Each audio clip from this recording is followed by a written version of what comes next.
we welcome our next speaker, who's going to talk about the theme Revamp Your Customer Service in 2021. The woman who started a customer service revolution in the country where the word serve does not exist. MBA professor who is teaching customer experience to CEOs and executives, founder of Vladychynska Consulting, helping companies to become truthfully service ones. Well, with this, ladies and gentlemen, we are going to welcome onto our virtual stage customer experience consultant, Vladychynska Consulting. You know what we need to do? It's got to be much louder. It's got to be we're going to make sure that the applause is much longer. We're thanking every single person who's helped create this day. And of course, taking us to the ultimate session of our day. Huge round of applause for Anastasia Vladychynska. Thank you so much for being here.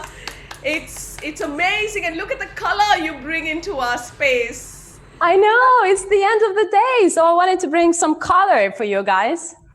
Fantastic. It's amazing to have you here. I think you've got us all already ready for this session, so I'm going to hand over to you. Thank you so very much. Okay, guys, I need to tell you this. You are rock stars because one, you showed up, and second, you stayed through the whole thing. If you remember, exactly a year ago, this time, we all woke up in a very different situation. Suddenly, it was a new reality. Suddenly, we were not able to go to the office. Suddenly, we were not able to take our kids to schools. And suddenly, for so many companies worldwide, their businesses has either completely stopped or partially stopped. I remember one client of mine calling me this time exactly a year ago and saying, Anastasia, you know what? We need to postpone our workshop for just 2 weeks because the government is saying that the lockdown will be over in just 2 weeks. Haha. Now, this client was an international airport. And by today, they haven't renewed completely, which is a pain. You and I, all the companies have had 1 year. A year went by, and let's see what we have right now. With your permission, I'm going to share my slides with you, and I hope that we will enjoy the whole process today.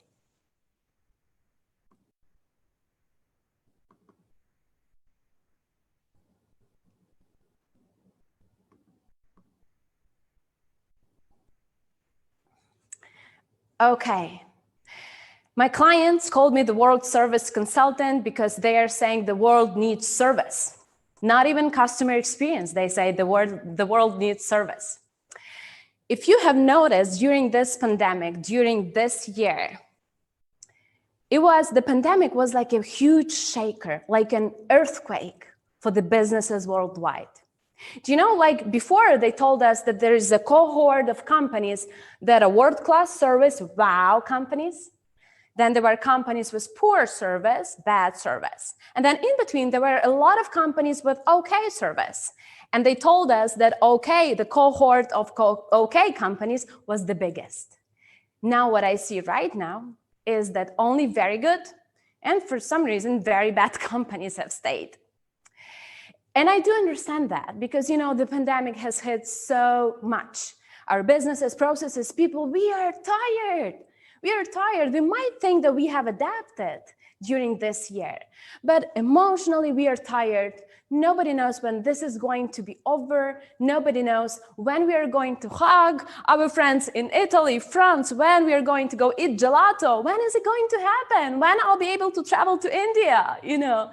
So interestingly enough, it's as if pandemic is such a huge shaker for the values of companies, which has split the world into very good and very good companies. Now, what I have also seen from here is that how are we going to live with this is interesting for everybody.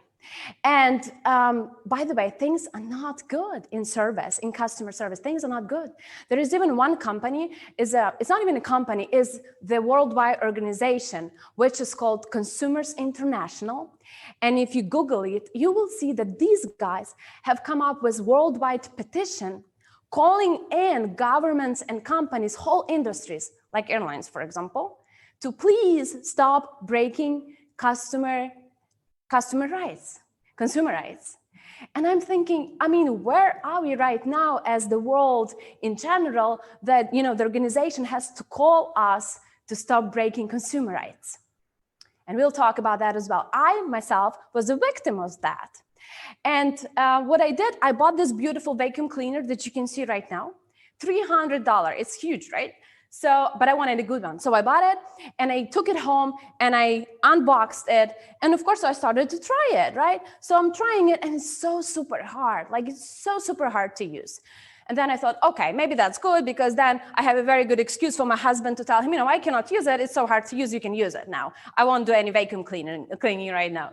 But then I thought, it's an expensive thing. I need to go back and to tell that story, guys, and it's a huge company. Guys, please, could you please return that thing or give me the money or something else? So I come to the store.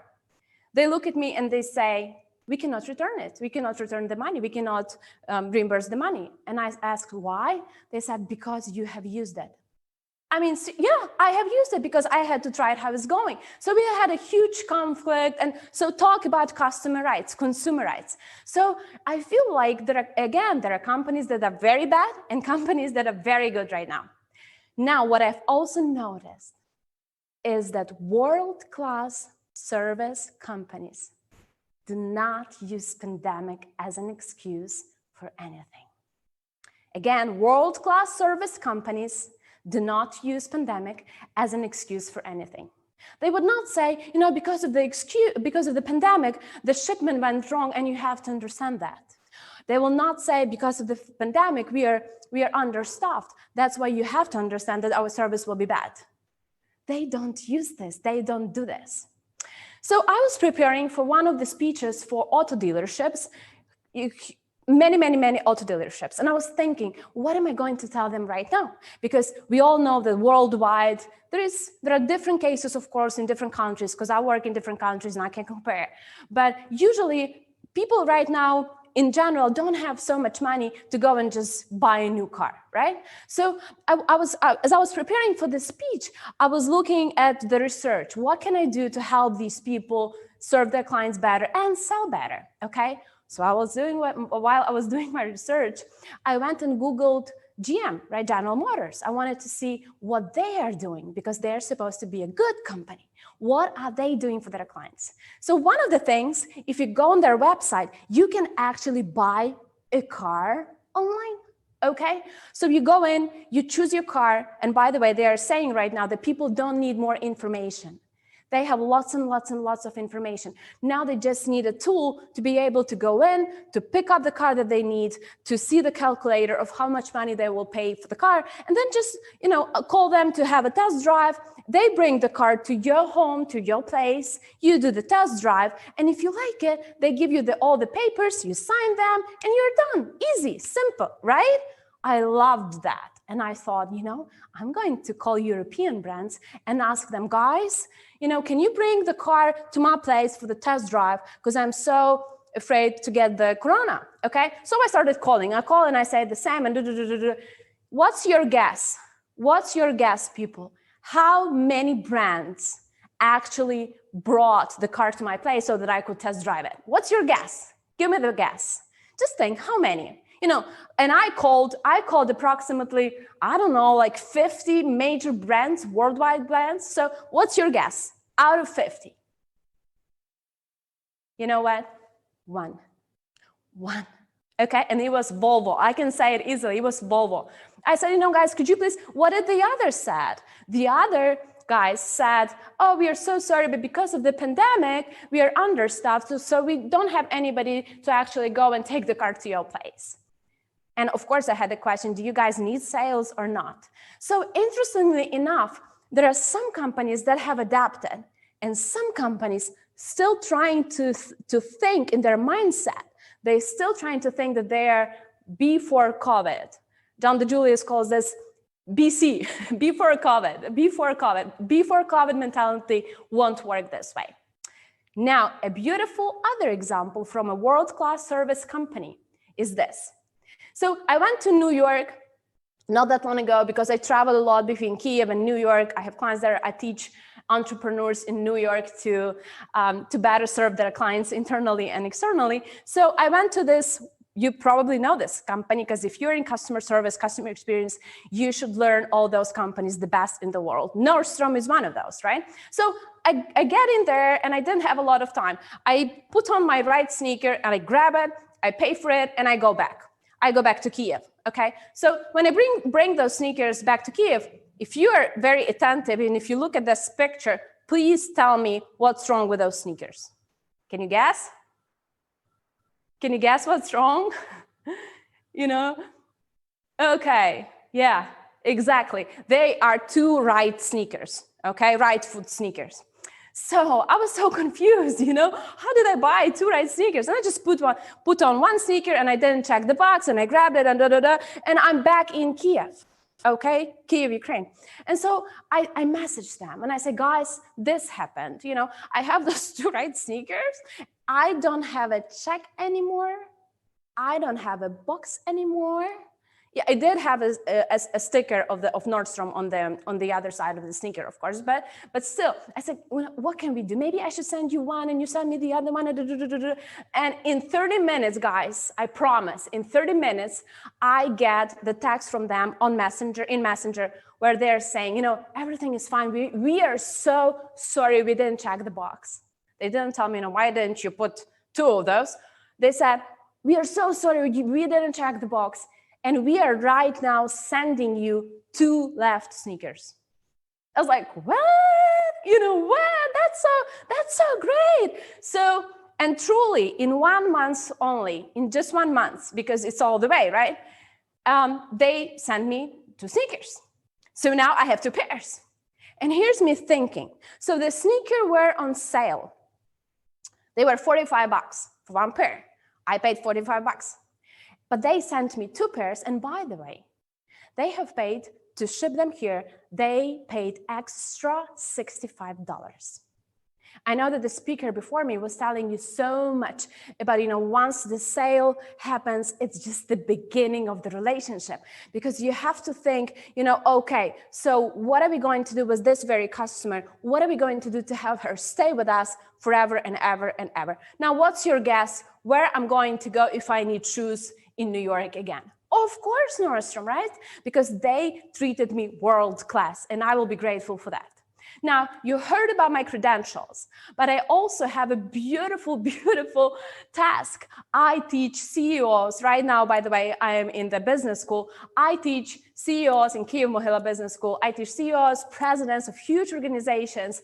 And you know what I teach them? I teach them that service starts at the top. Why? Because before I started my consultancy in 2013, I was the same like you guys. I was an executive in travel and tourism, huge companies, and I felt like I was the only person who cared about the client in our organization.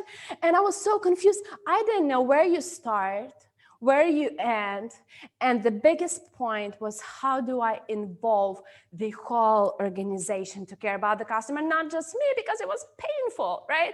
So now what I do, I work with those CEOs, with executives, and I try and I help them switch their mindset, rethink service so that they could better serve their internal, meaning employee, and external client.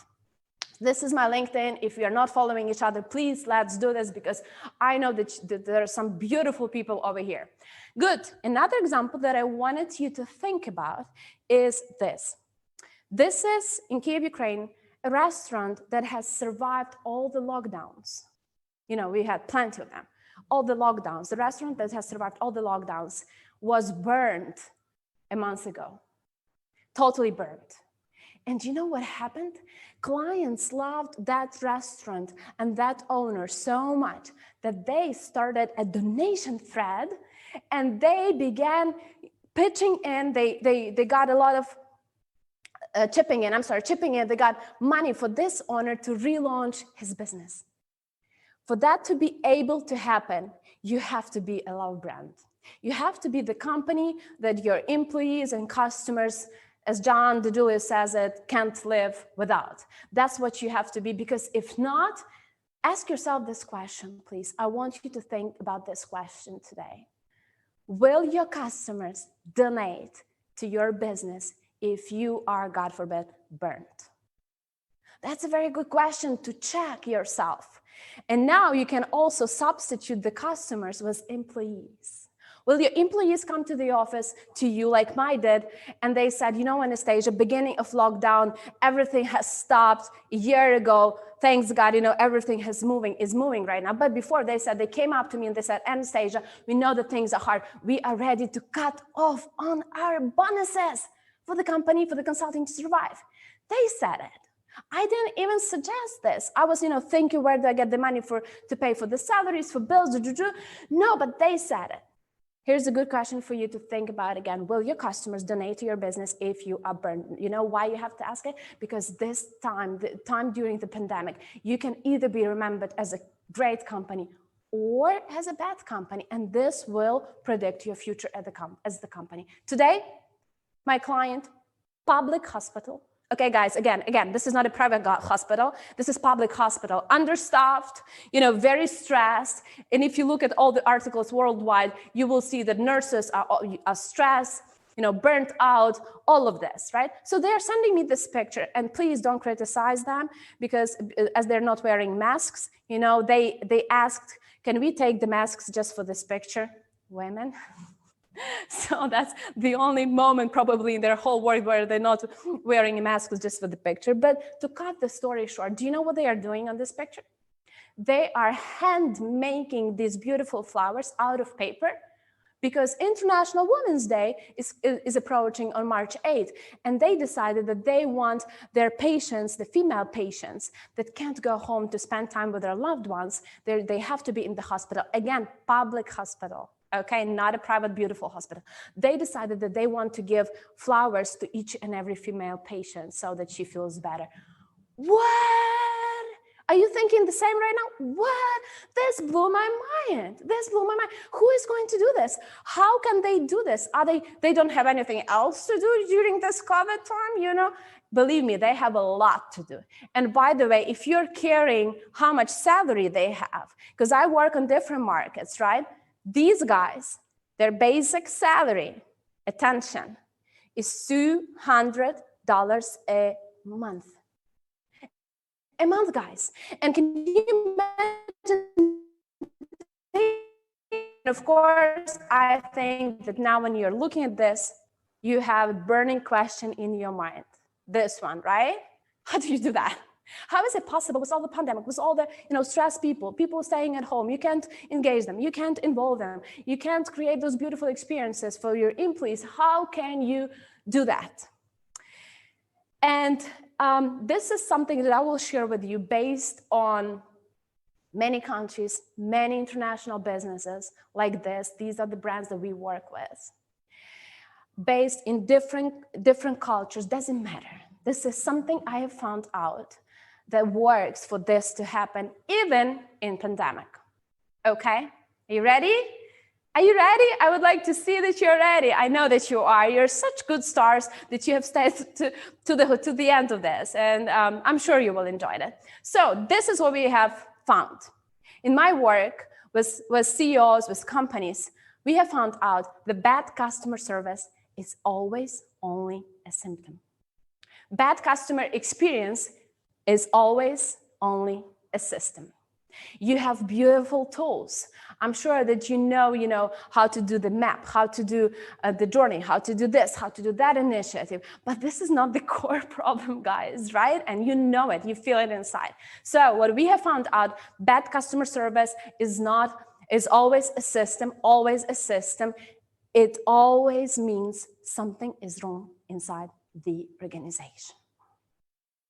Again, bad customer service is always a symptom. So when I am approached by CEOs, by executives, and they tell me, Anastasia, could you please help us? Something is wrong with our people. They're not providing great customer experience, customer service.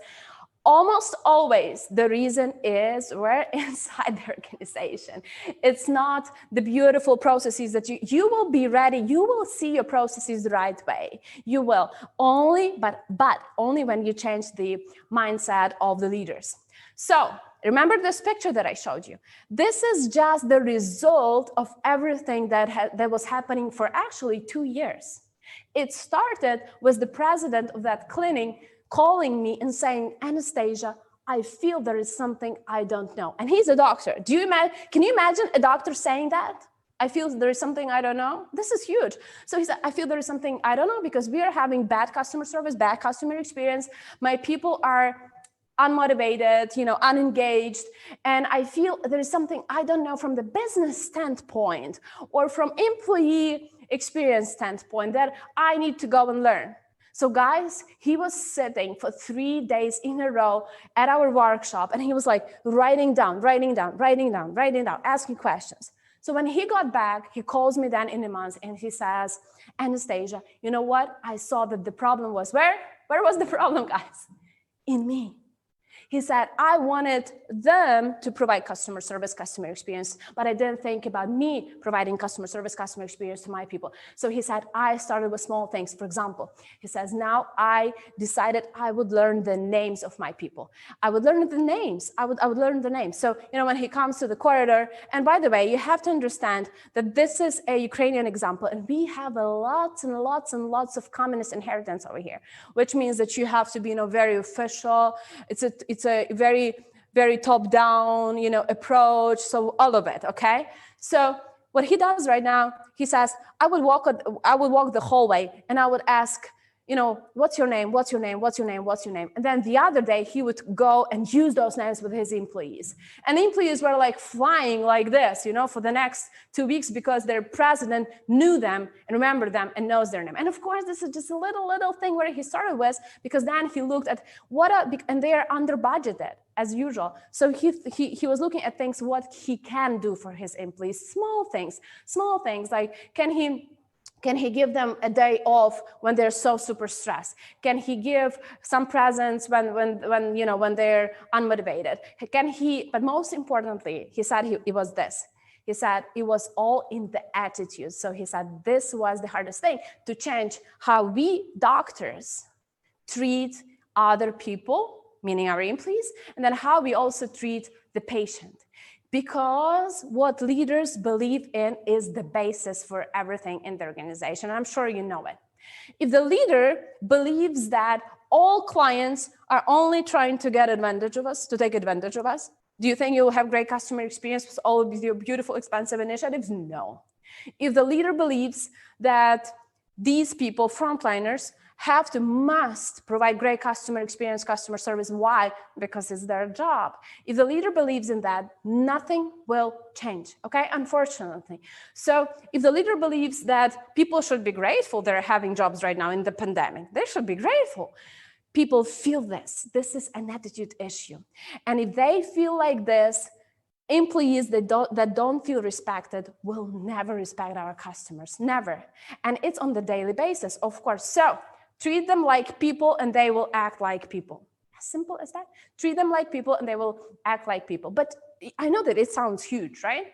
Now, I want you to think about yourself as a leader. When you go into the office, do you treat them like people? To the office or to the Zoom office, right? Do you treat them like people?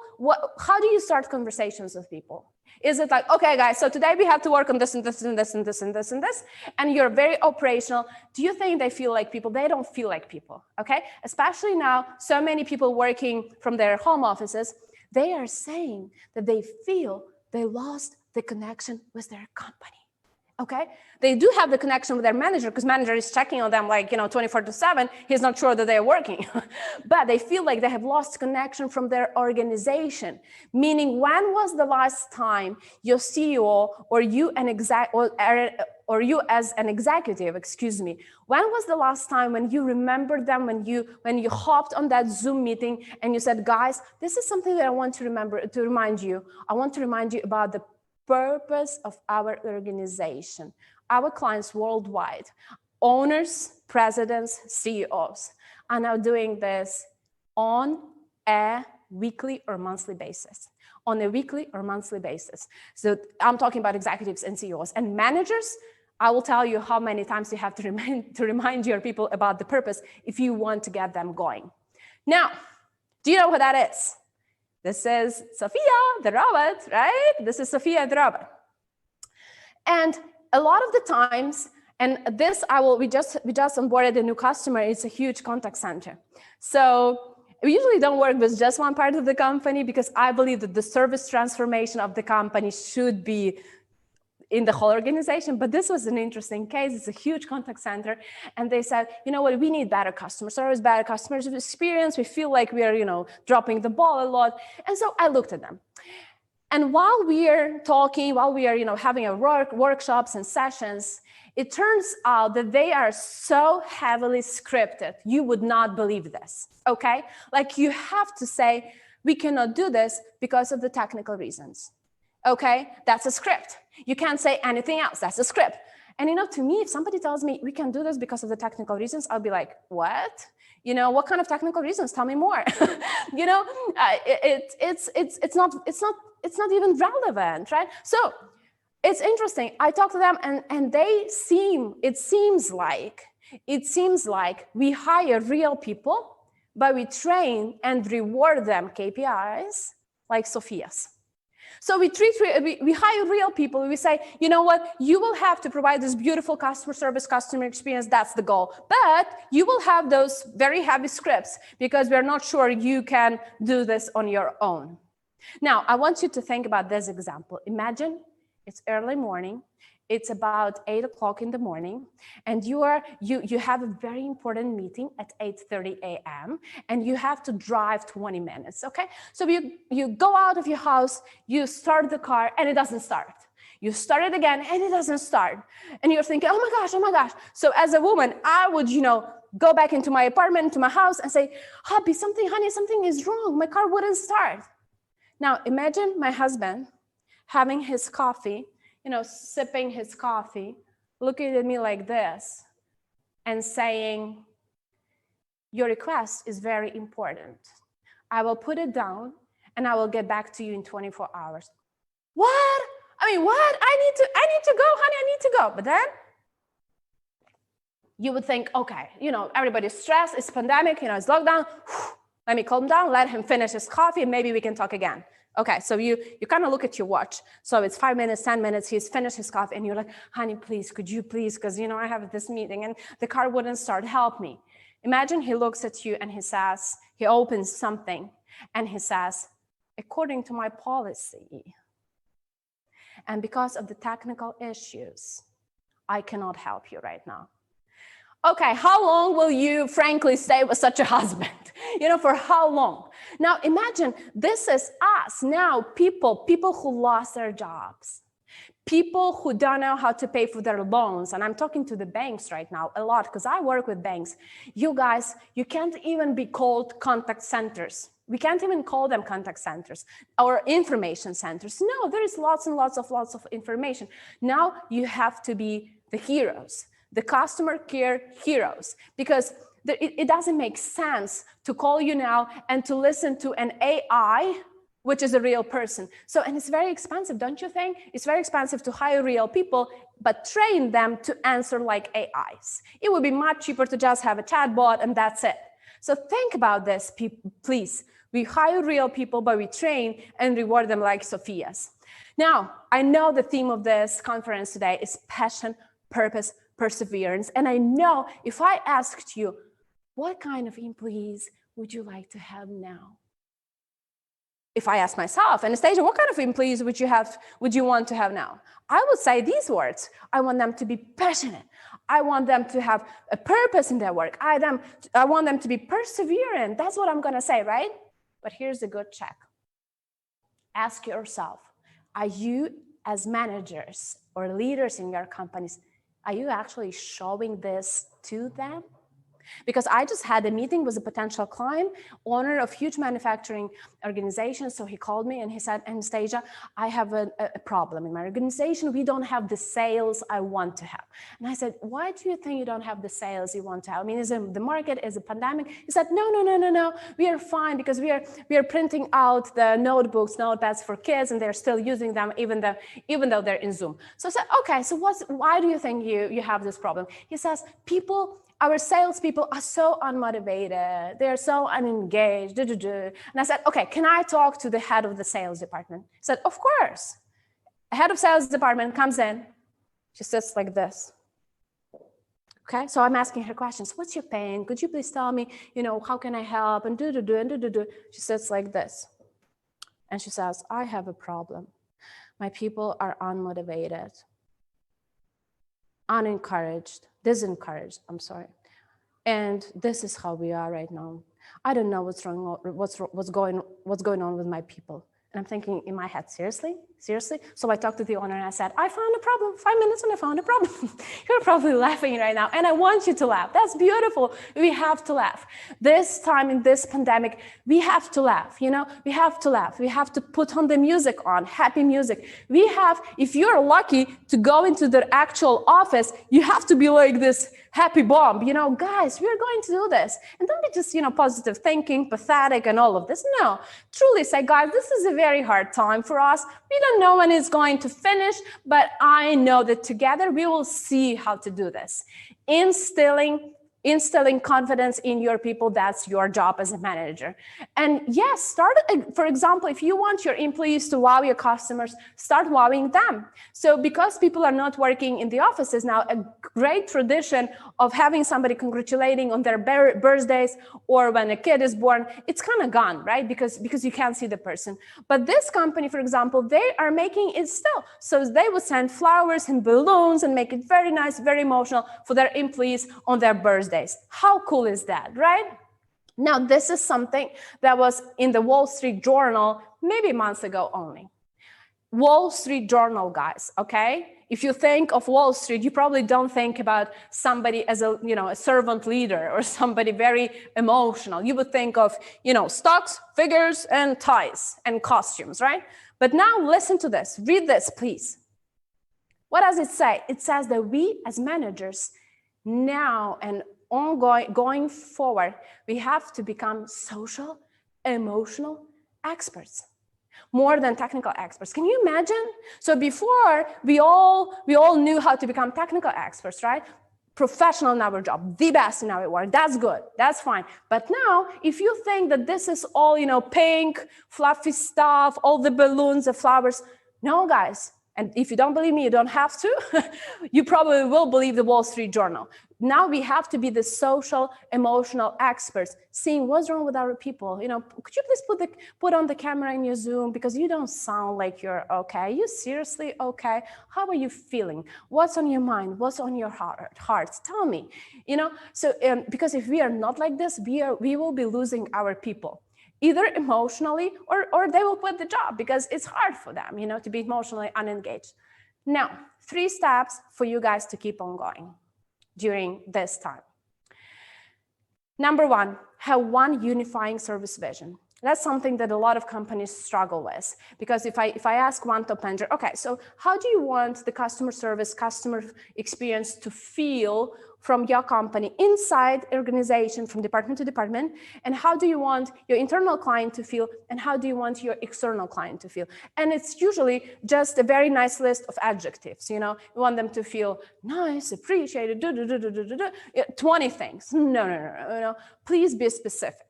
Get your people together, and when I say people, I mean executives, mid-level, and frontliners, and just have this. Of course, there's a methodology of how to do it, but you can try this yourself. Ask them, what is one word that we want our internal employees and external, what do we want them to experience so that we are known as for example, the easiest organization to work with, the most emotionally engaging organization? What is it? So first step, just make sure you have this one alignment, because if you do not, make sure you have all those top managers in that meeting and not just the customer service department. Number 2, constantly remind about the purpose. Remind your employees about the purpose. Remember the case I gave you that now we recommend, highly recommend companies to have their CEOs or presidents or owners, if you are a small company, go and remind your employees on a weekly basis, if you can. If you can't, on a monthly basis, have that date on the calendar where you're going to hop on Zoom and tell them, guys, I just want to remind you why our company exists. I just want to remind you, because they lose track. It's so easy to lose the track now because you have your tasks, especially women. Gosh, we are now cooking with one hand, playing with the kid with our leg, and then trying to work. If we are in the home office, yes, it's very easy to forget my purpose at this job right here, right now. And that's our job of managers, to remind them on a constantly basis. Number 3, operationalize appreciation. We all know that we have to be grateful to our people. We all know that we have to be appreciative, but are we doing this on the constant basis? No. Why? It's not because we are bad people. We just forget. So in my calendar, every Tuesday from 8 a.m. to 10 a.m., it says operationalize appreciation.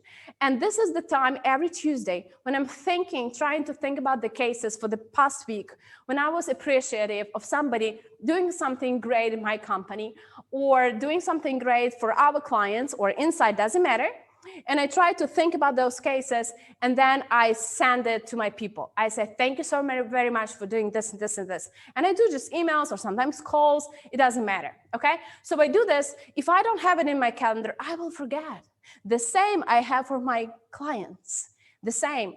So, and then I think, who can I appreciate? Which customer should I appreciate? In which way? Should I just call? Should I just check on them? Should I just send a gift? What is more relevant?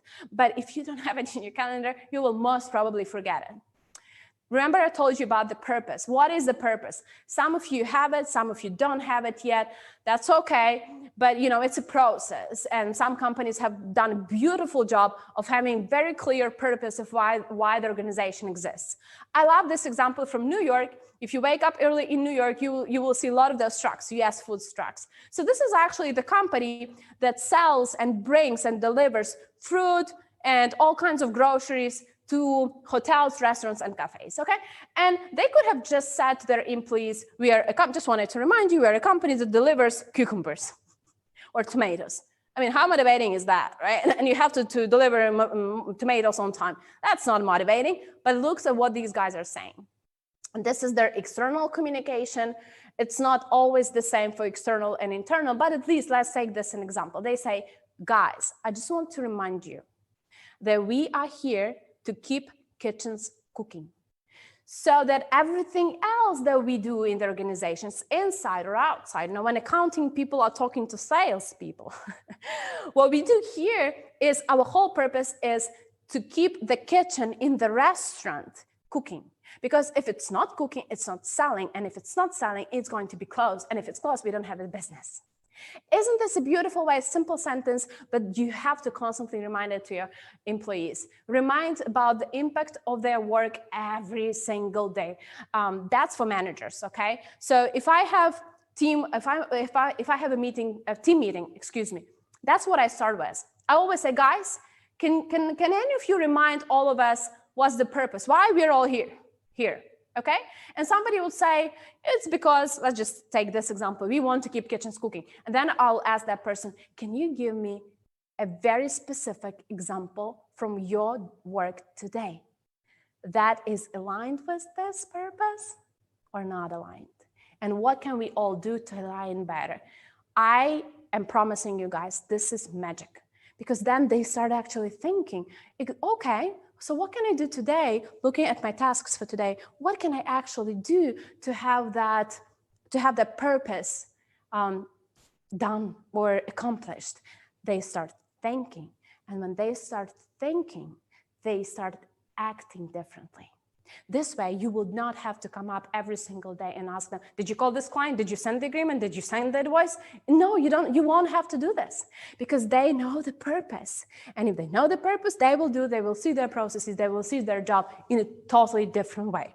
Now, one of the tools that I just wanted to share with you, maybe you will want to use this, A lot of our clients also have something that they call quarterly Wow Story Award. So every quarter, they would get all the stories, above and beyond stories from inside and outside of the organization, and their employees would vote for them. Okay, so they would choose like the best winning wow story, above and beyond story, inside or outside the organization. And then they would put them in this little poster, okay? This little poster. And each puzzle would have a story and somebody and a person and the name of person who does it. So before the lockdowns, before everybody went to work in the home office, they would have these posters in their offices. But now they didn't dump this idea. They're actually sending the posters, the offline paper thing, to their employees, to their homes. They're sending those, and it's such a cool thing because then the employee takes the poster and the story is in there that the employee has done before, and it's on the wall, and then your kids come up and they say, "Oh, mommy, what did you do that you're over there? You know, tell me the story." And it's a beautiful way then to share, and then your family to appreciate your work as well, because that's also important, right? What does your husband tell you when you're still answering emails at dinners? He says, "Honey, you know, maybe you should quit that job because you're still answering emails." By the way, managers, be very careful how you handle the off work time of your employees. Ask yourself, is it really an urgent email? Should I really be sending it on Saturday and Sunday?